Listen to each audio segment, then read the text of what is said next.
Welcome to kids spoken world. நம்ம இன்னைக்கு பார்க்க போகிற poem all the world is a stage written by William Shakespeare. இந்த poem ஷேக்ஸ்பியரோட ஆஸ் யூ லைக் இட் அப்படிங்கிற ஒரு பிளேல இருந்து எடுக்கப்பட்ட ஒரு பார்ட்டு தான் இது. இந்த போயம் எதை பற்றி இருக்குன்னா all the world is a stage, அதாவது உலகமே ஒரு நாடக மேடை தான். இப்போ ஒரு நாடக மேடை ஒரு ஸ்டேஜ்னு எடுத்துக்கிட்டா அங்கே என்ட்ரன்ஸ் வழியும் இருக்கும், எக்ஸிட்டும் இருக்கும், அதாவது உள்ளே வர்ற வழியும் இருக்கும், வெளியே போகிற வழியும் இருக்கும். அதே போல தான் நம்ம வாழ்க்கை அப்படிங்கிற ஒரு நாடக மேடையில் என்ட்ரன்ஸும் இருக்கும், எக்ஸிஸ்டும் இருக்கும். இங்கே என்ட்ரன்ஸ் அப்படிங்கிறது குறிக்கிறது பர்த், அதாவது மனுஷங்க பிறக்கிறதும், எக்ஸிட் அப்படிங்கிறது வெளியே போகிறது, அதாவது டெத்தை குறிக்குது. ஸோ நம்ம வாழ்க்கையை ஒரு நாடக மேடைக்கு ஒப்பிட்டு தான் இந்த போயம் எழுதியிருக்கிறாங்க ஷேக்ஸ்பியர். அது மட்டும் இல்லை, ஷேக்ஸ்பியர் இந்த பிளேல மனுஷனோட லைஃப்பை ஒரு 7 ஸ்டேஜஸாக பிரித்து சொல்லியிருக்கிறாங்க. அது என்ன 7 ஸ்டேஜஸ்ன்னு சொல்லிட்டு போயம்குள்ளே போய் தெரிஞ்சுக்கலாமா? All the world is a stage and all the men and women merely players. So உலகம் அப்படிங்கிறது ஒரு நாடக மேடை, அதில் ஆண்களும் பெண்களும் நடிகர்கள். they have their exist and their entrances. So மனுஷங்க எக்ஸிஸ்ட் அப்படின்னா இறந்தும் போகிறாங்க, என்ட்ரன்ஸ்னால் பிறக்கவும் செய்கிறாங்க. இங்கே பர்த் அண்ட் டெத்தை ரெஃபர் பண்ணியிருக்கிறாங்க. And one man in his time place many parts. So ஒரு மனுஷன் அவனோட வாழ்க்கையில் வாழ்கிறப்ப நிறைய பாகங்களை வாழ்கிறான். his acts being 7 ages. இங்கே ஏஜஸ் அப்படிங்கிறது 7 ஸ்டேஜஸாக ஒரு மனுஷன் வாழுறான். First the infant mewling and puking in the nurse arms. So மொதல் ஸ்டேஜ் என்னன்னா இன்ஃபேண்ட் ஸ்டேஜ், அதாவது மழலை பருவம். ஒரு குழந்தை பிறக்குது, இன்ஃபேண்ட் குழந்தையா பிறக்குது. அப்படி பிறக்கிறப்ப அந்த பேபி ஃபர்ஸ்ட் அழுது, மியூலிங் அப்படின்னா க்ரையிங் வீப்லி, ஸோ ஏங்கி அழுது. அதுக்கப்புறம் பியூக்கிங் அப்படின்னா வாமிட் பண்ணுறது, நர்ஸோட கைகளில் குடித்த பாலை அப்படி வாமிட் பண்ணுது.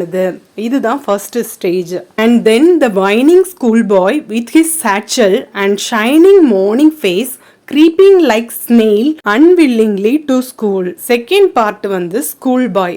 ஸோ ஸ்கூல் பாய் என்ன பண்ணுறான்? வைனிங் அப்படின்னா சிணுங்கிறது, ஸ்கூலுக்கு போகிறதுக்கு அப்படி சிணுங்கிக்கிட்டே போகிறான். சாச்சல் அப்படின்னா ஸ்கூல் பேக். ஸோ ஸ்கூல் பேக்கையும் தொங்க போட்டுட்டு அந்த ஷைனிங்கான மார்னிங் ஃபேஸோட போகிறான்.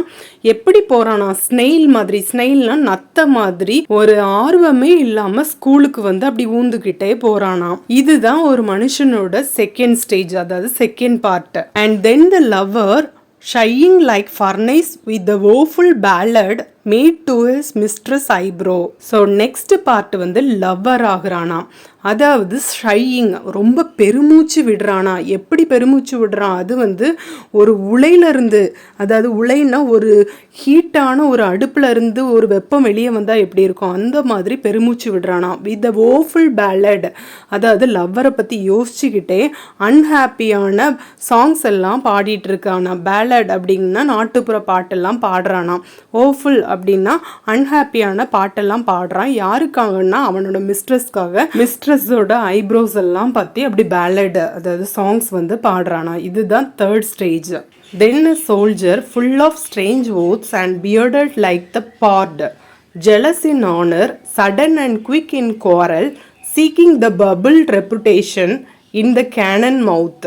ஸோ நெக்ஸ்ட் பார்ட் ஒரு சோல்ஜராக இருக்கான் ஒரு மனுஷன்.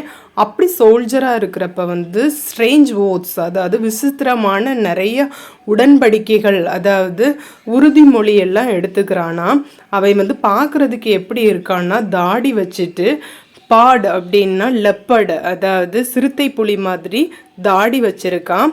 ஜெலஸ் இன் ஆனர், அதாவது மரியாதை வேணும் அப்படின்னு சொல்லிட்டு பொறாமப்படுறதும், கோரல் சண்டை போடுறதும், பபுள் ரெப்புடேஷன், அதாவது பபுள்னா நீர் குமிழி மாதிரி இருக்கும்ல, ஸோ அது உடஞ்சி போயிடும், அந்த மாதிரி ரெப்புடேஷன், புகழுக்காக, அதாவது ஒரு நிலையில்லாத ஒரு புகழுக்காக சண்டை போடுறதும். கேனன்ஸ் மவுத், அதாவது பீரங்கியோட வாய் பக்கத்திலே நின்று இந்த மாதிரி நிலையில்லாத புகழுக்கு சண்டை போடுற ஸ்டேஜ் தான் இந்த fourth stage. And then the justice in fair round belly with good capon lined with eyes severe and beard of formal cut, full of wise sauce and modern instances. Fifth ஸ்டேஜில் ஒரு மனுஷன் ஜஸ்டிஸாக இருக்கானாம். அதாவது எது good எது pad அப்படின்னு தெரிஞ்ச ஒரு மனுஷனாக இருக்கானா. In fair round belly with good capon lined. Capon அப்படின்னா சிக்கன். ஸோ சிக்கன்லாம் சாப்பிட்டு நல்லா வயிறும் நல்லா ஃபேர் ரவுண்ட் பெல்லி, அதாவது ரவுண்டு பெல்லியாக வயிறு வந்து இருக்குதான். ஐஸ் நல்லா சிவியராக இருக்குது, அதாவது பார்க்க ரொம்ப கடுமையாக இருக்குது. அப்புறம் பியர்டு எப்படி வச்சுருக்காங்கன்னா ஃபார்மலாக கட் பண்ணியிருக்கிறாங்க. வைஸ் சாஸ், அதாவது அறிவுபூர்வமான பழமொழிகளெல்லாம் பேசுகிறாங்களாம். மாடர்ன் இன்ஸ்டன்சஸ், அதாவது நவீன நிகழ்வுகள் எல்லாம் தெரிஞ்சு வச்ச ஒரு மனுஷங்களாக இருக்காங்க. And so he plays his part. So இந்த மாதிரி 5th ஸ்டேஜில் வந்து மனுஷங்க வந்து இருக்காங்க. The 6th age shifts into lean and slippered pantaloon. இந்த 6th ஸ்டேஜில் வந்து கொஞ்சம் ஓல்டு மேன் ஆயிடுறாங்க. அதனால அவங்க வந்து லீன், ரொம்ப ஸ்கின்னி ஆயிடுறாங்க, அதாவது ரொம்ப ஒல்லி ஆயிடுறாங்க. பேண்டலூன் அப்படின்னா அவங்களோட கார் சட்டைலாம் இருக்கும்ல, அதாவது ட்ரௌசர்ஸ், அதெல்லாம் ரொம்ப ஸ்லிப்பரியாக இருக்குது, அதாவது ரொம்ப லூஸ் ஆகி போச்சு. With spectacles on nose and pouch on side. அதாவது ஏஜ் ஆனதுனால ஐசைட்டும் கம்மியாயிடுச்சு, அதனால வந்து ஸ்பெக்ஸும் போட்டிருக்காங்க. அது வந்து மூக்கு மேலே போட்டிருக்கிறாங்க. பவுச் ஆன் சைடு, அதாவது மணி வைக்கிற ஒரு ஸ்மால் பேக்கை பக்கத்தில் வச்சுட்டு உட்காந்துருக்குறாங்க.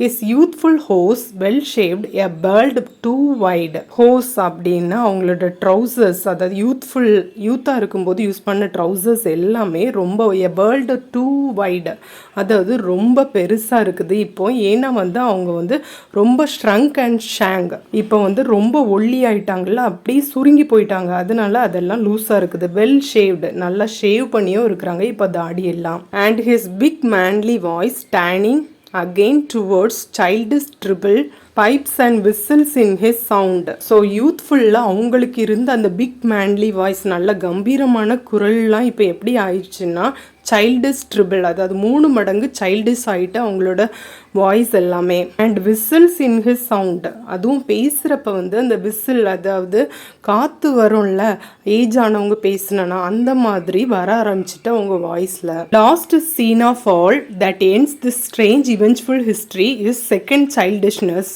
And mere ஆப்ளிவியன்.